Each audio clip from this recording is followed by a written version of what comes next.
Welcome to the complete beginner's guide to Overwatch. Over the next few minutes, we're going to be taking a look at everything from heroes to maps and game modes, as well as a whole ton of tips and tricks to help you get the edge on your enemy.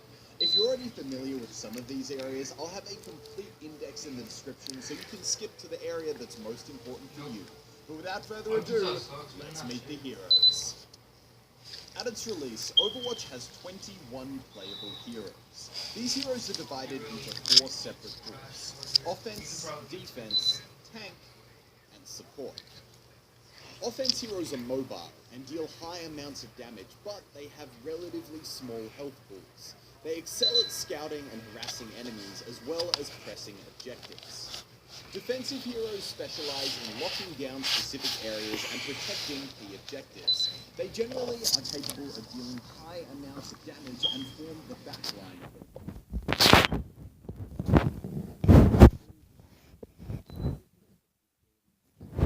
to protect their allies from incoming damage. However, their larger player models make them an easy target for the enemy.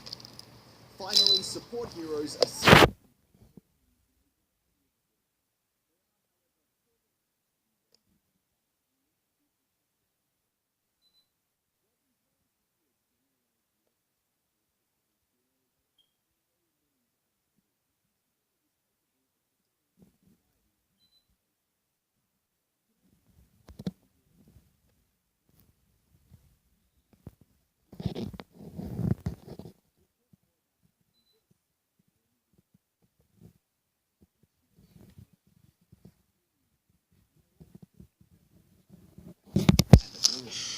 Most heroes in Overwatch have one basic attack, 2 standard abilities, and 1 ultimate ability, although there are exceptions.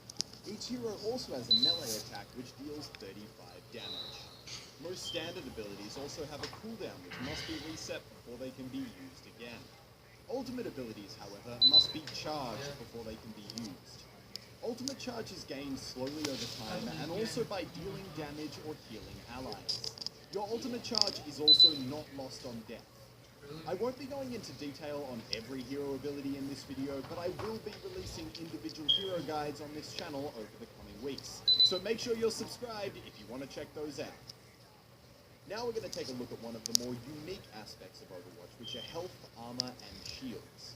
Depending on what hero you play as, you'll spawn with a varying combination of these 3 elements. And additional shields and armor can also be acquired from certain hero abilities.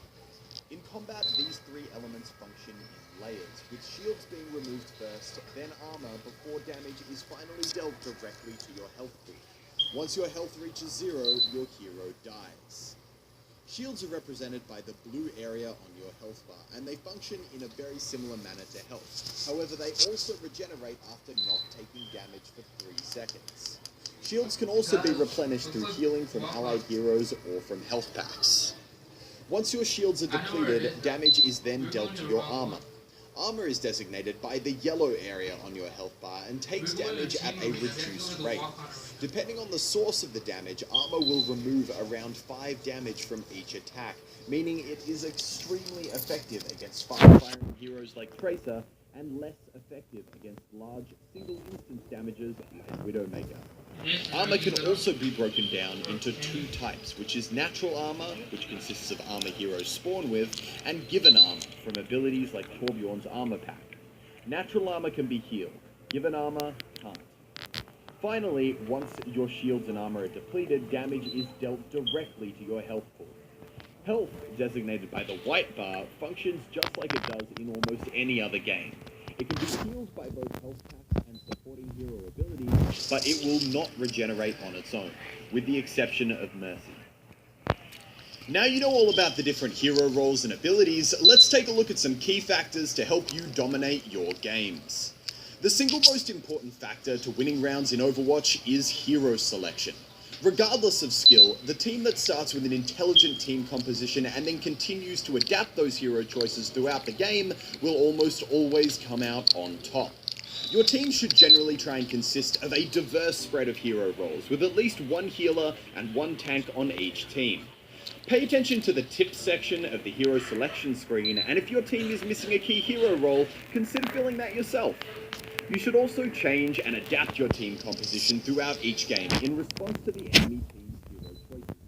While it does take some time to learn, each hero both counters and can in turn be countered by other heroes, just like a game of scissors, paper, rock. Let's take a look at Genji, Bastion, and Winston as an example. Genji is a powerful counter to Bastion, as his high mobility allows him to flank behind and attack Bastion's vulnerable core, while he can also reflect Bastion's high damage cannon back at him for an easy kill.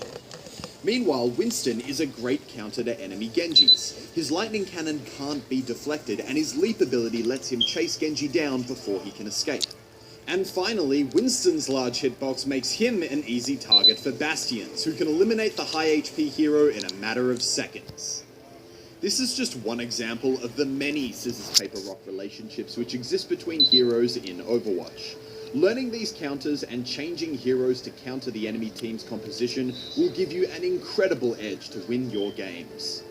Two other important gameplay elements which are key to winning your fights in Overwatch are headshots and health packs. Like many shooters, Overwatch has a headshot function, and scoring a headshot in Overwatch will deal double damage, and will also trigger a unique headshot hit sound.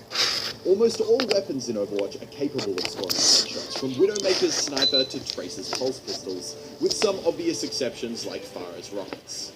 While dealing bonus damage through headshots will help you win your fights, it's also equally important to try and stay topped up on health at all times. When there are no support heroes, health packs are the best.